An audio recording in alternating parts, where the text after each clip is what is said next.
Hey folks, Craig Danger, vinyl record player. Oh yeah.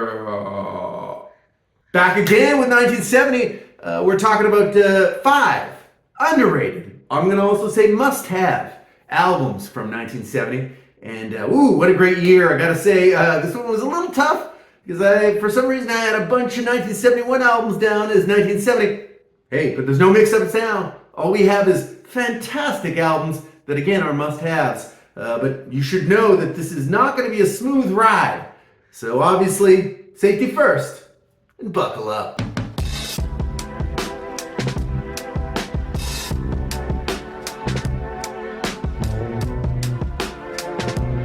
And we're back. You know what? Gonna do the 1970s here. 1970. Wow, what a decade for music, first of all. But also, what a great year to start. Fantastic stuff.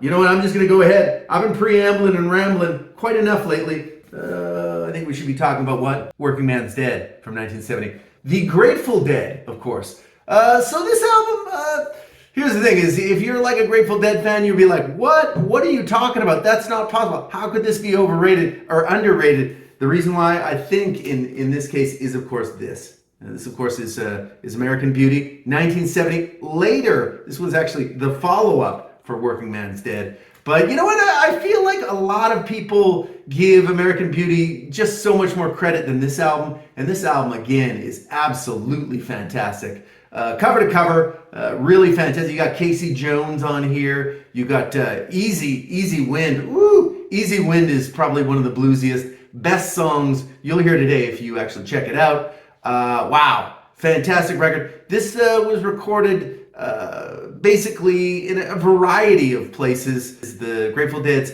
previous album, they went into monster debt recording it. It was kind of a financial nightmare. So they decided, you know what, we'll get into this. We'll make this happen. We'll make it snappy. Fantastic. On this record, Jerry Garcia starts really incorporating a lot of pedal steel. Again, this is very bluegrassy. It's very, I guess you would say, very sort of country folk. I was reading up and they were saying that, you know, the Bakersfield sound kind of influenced them. But you know what? I would say you want to talk underrated, and here's why I'm talking about this is underrated. That's because if you're not a Grateful Dead fan, which again, I was not, I kind of was never, you think, oh, the Grateful Dead, they're just noodling, they're making noise, they're jamming, these songs don't come in less than 19 minutes. This is something that proves that wrong. This, and actually also, I mean, American Beauty, also same, very similar sound. I don't have any other Grateful Dead albums. I honestly would like to pick up some live ones. Particularly, I've heard great things about, I think it's Live in Europe 72. But you know what? This one and American Beauty, for me, outstanding albums. Again, particularly if you're one of those guys who's like, oh, I don't even care about the Grateful Dead. No, give this a listen. Absolutely. This will shock you. Really, really good stuff. And like I say, legendary album by legendary band. But this is probably, I gotta be fair, this is probably the least like the Grateful Dead of all of their albums. And like I say, some great pedal steel. As well, around that time, David Crosby and Stephen Stills were staying with Mickey Hart, the drummer. He had a big ranch. And basically, you know, Crosby and Stills, they're like, hey, why don't we teach you harmonizing? So, wow, harmonies on this and American Beauty. Again, fantastic record. Is it underrated amongst Grateful Dead fans? Probably not, but I would say the rock contingent, particularly those who are like, oh, Grateful Dead, come on. Think again, think it. Believe me, I was one of those people, and now I'm like, no. And I also, you know, I'm getting older and, I don't know, jammier, if that's a thing. So I can appreciate their other stuff too. But you know, this is an absolute fireball. Although, again, very a chill fireball. That's not possible. This is one you want to be looking out for. 1970s. Working Man's Dead, of course, recorded just before American Beauty, which is, I think, a little more rated. Let's be honest about it. Just wanted to thank everybody again for liking and subscribing. Really does make a difference to the channel. A lot of people have been watching the videos lately. We've had some great discussions in the comments. So yeah, I mean, I'm just saying, audience, keep doing what you're doing. Like and subscribe. The Danger most definitely appreciates. And of course, next up, what do we got? Oh, how about To Delaney from Bonnie from 1970? You know what? Wow. Really, really good album. Obviously, if you know anything about Delaney and Bonnie, yeah, very similar sort of style, very blue-eyed soul sort of business, rootsy. This was, of course, the band that Eric Clapton actually sort of said, hey, players in blind faith, I'll see you later. I'm going to go play with these guys because, hey, I think this whole soul thing, and then, of course, was there was sort of a rootsy period that kind of was birthed by songs from Big Pink by the band. Obviously, Delaney and Bonnie fitting right in, very rootsy, very country, very gospel. But this album, of course, yeah, pretty excellent gatefold on this particular dog. There's the beautiful couple there. Looking good on the back too. I did a ranking the albums of Delaney and Bonnie, and I did it a long time ago. So this ain't this is old style danger. I'm saying it's a little slow. The video's a little slow, but I believe I ranked this either number 2 or number 1. This is one of Delaney and Bonnie's best. Really great tracks all over this. Hard Luck and Trouble, Miss Anne. The players on this, though, you want to be thinking about those players. How about a little Dwayne Allman on this stuff, too? We got a double Dwayne this video. Double Dwayne. Not to mention also King Curtis, Jim Gordon, Bobby Whitlock. A lot of really kind of phenomenal players. And, of course, Delaney and Bonnie. Delaney, fantastic. For a very short period of time, my sense is he kind of burned himself out on the old cocaine. Yeah. But, again, around that time, a lot of people were doing that. I don't want to say Stephen Stills, but I may just have said that. No accusations. Again, it was the past. Statute of limitations and stuff. But again, to Delaney, or to Bonnie, from Delaney rather. Great album. This one you can pick up in the bins, often very cheap. I feel like Bonnie and Delaney are very underrated in general, and a lot of people have forgot about them. But you know what? You won't get a better sort of blue-eyed soul group than these guys. But again, it's fairly rocking as well. Yeah, the players on this, you won't get any better players on it. I think even Little Richard is on this. He does a cover of they do a cover of Miss Anne, who plays the piano on it. How about the man himself, Little Richard? So again, legendary stuff. This is To Bonnie from Delaney, a must-have, of course. Also underrated from 1970. Well, what are we going to do next? I know it's Aretha again. Are any Aretha albums truly underrated?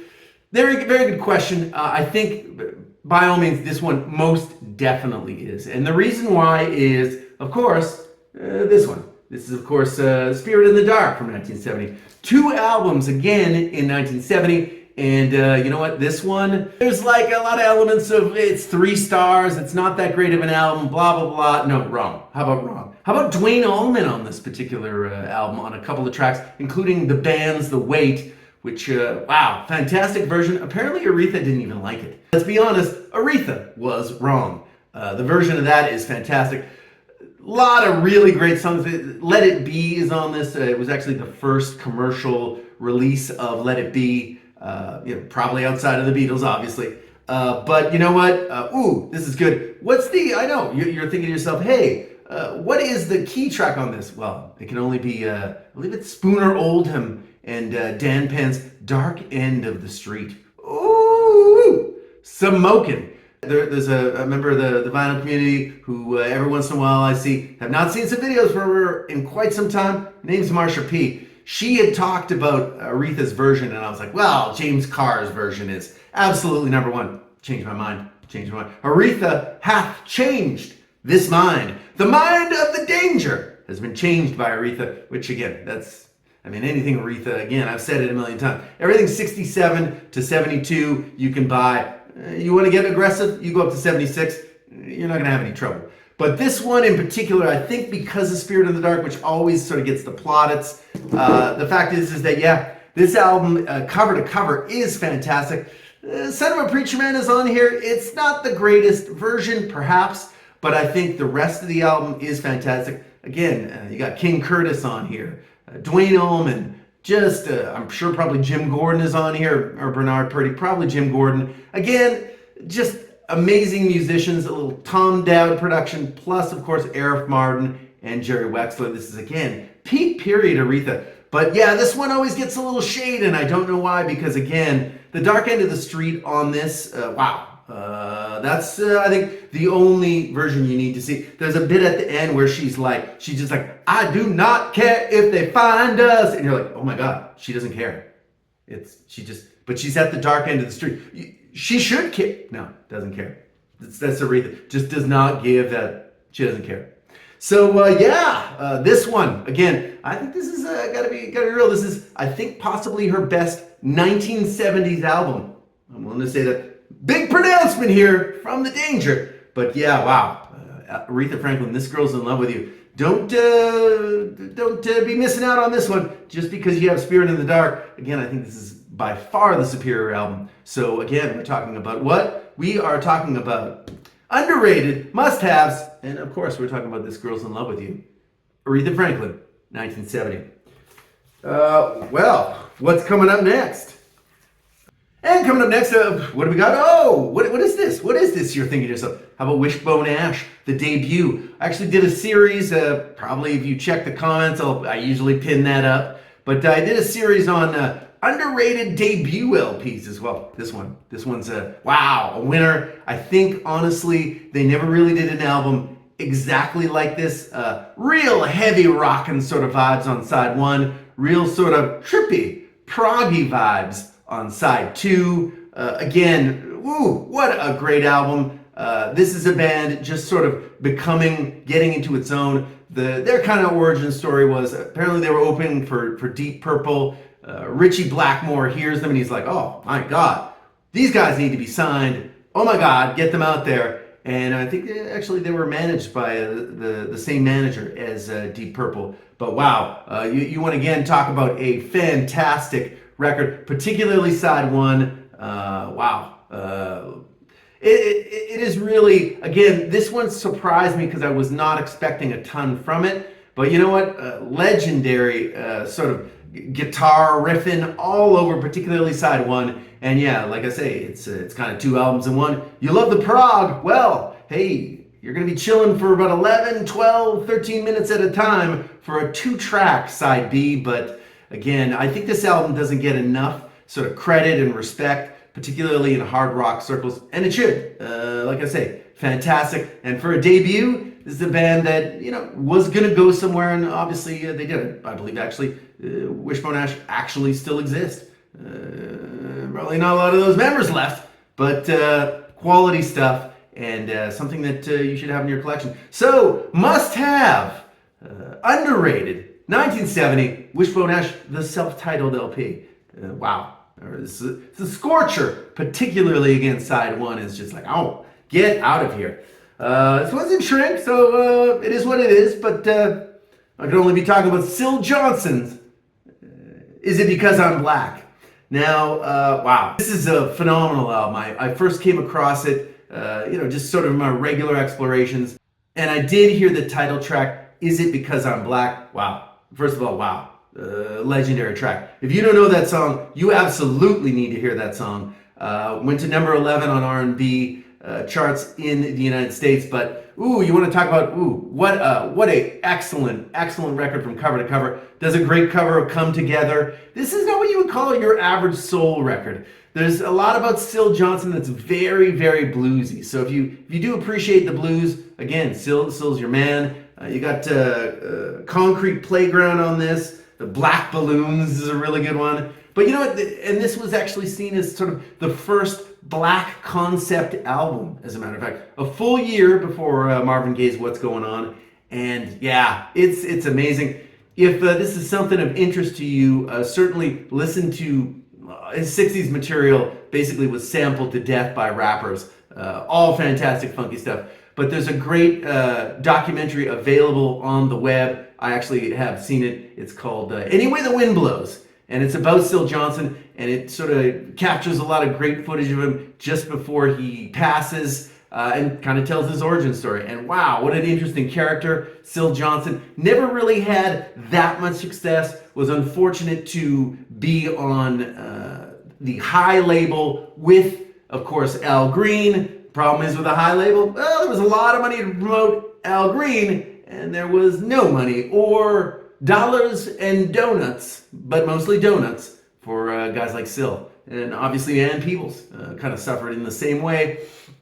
But, you know, this one, Is It Because I'm Black? Easily his best album. And this is a great listen kind of from cover to cover. And again, for the Beatles fans, a little come together on this. But that's not anywhere near Walk a Mile in My Shoes. Yeah, Together Forever. Woo, really good album and definitely worth a pickup. You're not going to find the original version of this one. This is probably something you're going to get on a repress. Because again, this sold the butkus. No copies were sold. But you know what?